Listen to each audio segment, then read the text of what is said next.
This is General Math Video 4, the coordinate plane. To get started, we are going to look at the horizontal and vertical number lines like we did a few videos back. The coordinate plane is made up of both parts.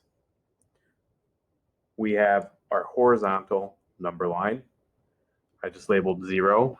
This is the x-axis. And our vertical number line, which we call the y-axis. Now, in order to create a coordinate plane, what we are going to do is take this x-axis and put it over the y.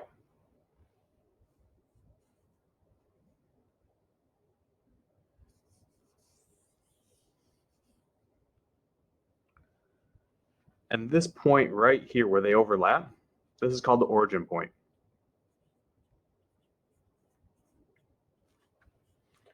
That is where the x and y axes meet at 0, 0.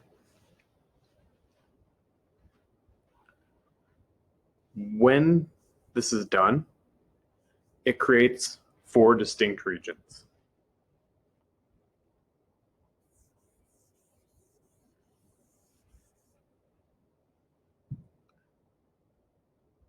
Those regions are quadrant 1, quadrant 2, quadrant 3, and quadrant 4.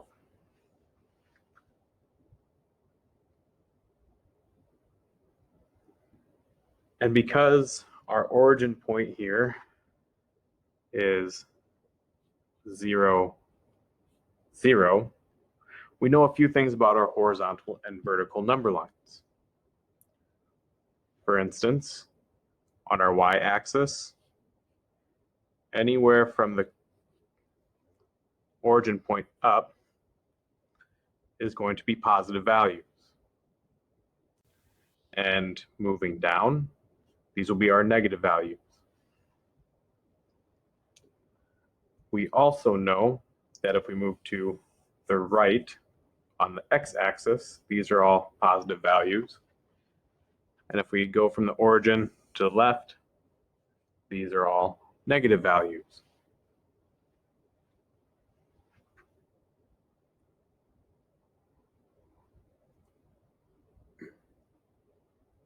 Additional number lines are then placed at each of these tick marks.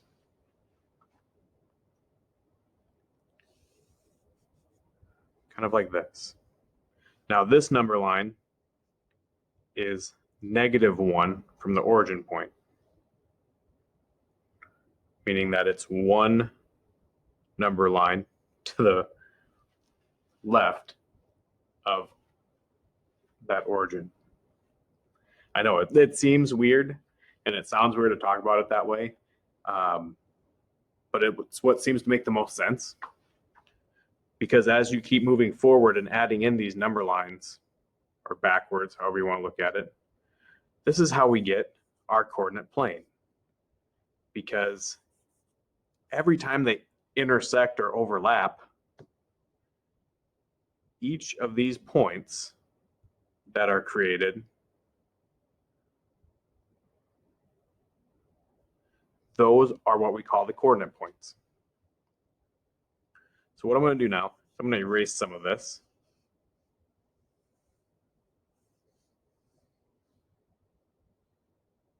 Because now that we kind of have an idea of what we're talking about, we can look at these coordinate points and grids and quadrants in a little bit more detail.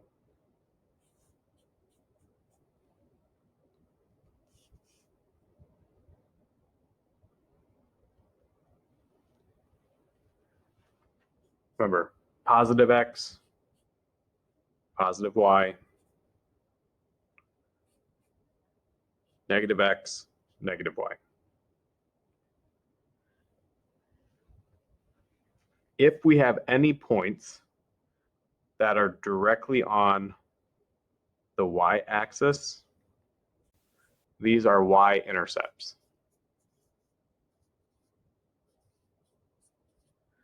And these occur when x is 0 and we have either a positive or negative y.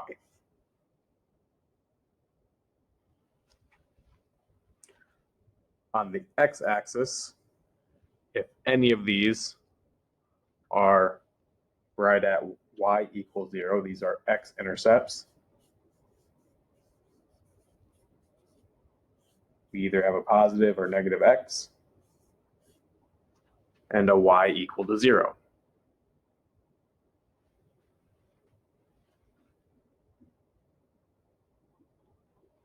If we have any points over here,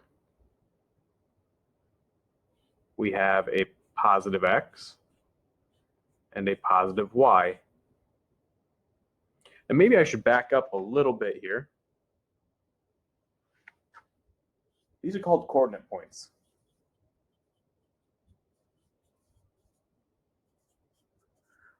Sometimes called ordered pairs. And they are always written with either a positive or a negative x, followed by a positive or negative y. The x value tells you which way to go, left or right from the origin point.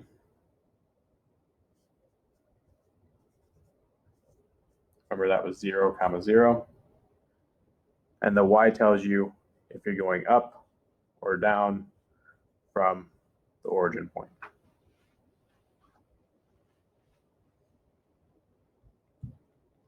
If we're over here in this quadrant, quadrant 2,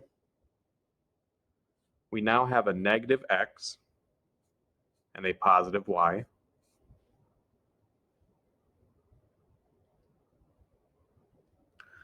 All of the points down here in quadrant 3, no matter where they're at, we will have a negative x and a negative y. And in quadrant 4, we have a positive x and a negative y.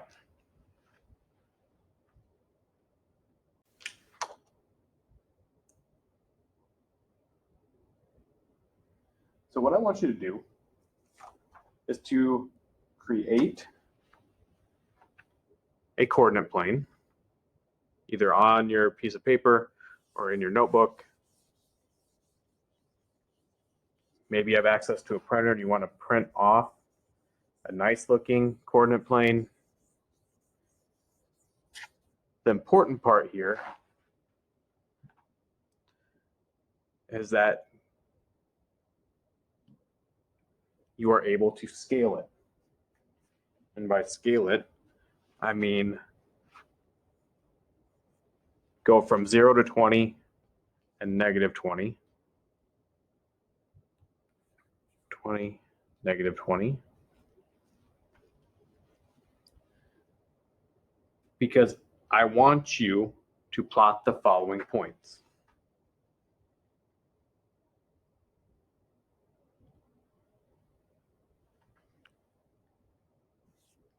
Negative 3, 16, negative 19, negative 20, 8, negative 8, 2, 4. This one might be hard. You might want to draw a different one for a couple of these. Negative 6.5 and 7.5. Negative 5, negative 3, 0, 11, and 7, 0. Go ahead, pause the video, plot all of these on your coordinate plane. You will be taking a picture of those and uploading them on the assignment following this video. So go ahead and take a few moments for that.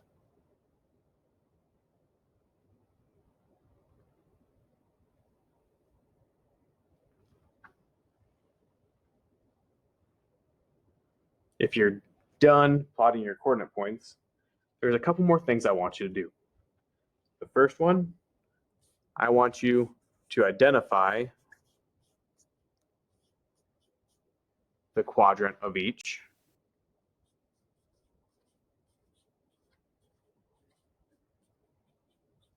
And if it's not in a quadrant, label it with either the X or Y intercept.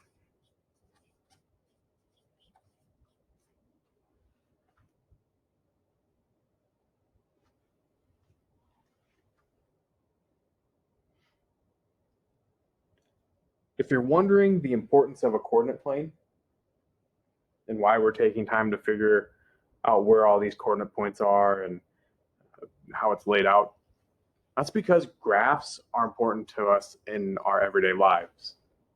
If you've ever used a GPS, it is based off of latitude and longitude coordinates.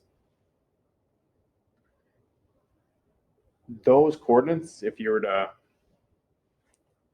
unravel the Earth, so it's a nice flat square rectangular shape, it would have a similar coordinate structure as this.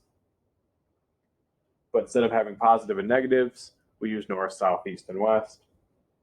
There's a couple other differences there as well.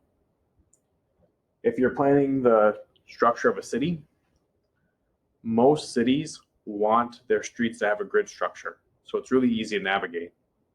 Most of Mason City is that way, although we have a few odd streets. And if you want to communicate data, graphing is extremely important.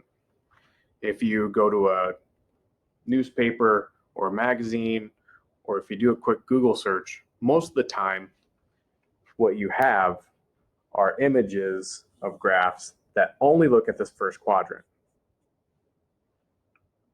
So most of the time, that's what you have to read and interpret.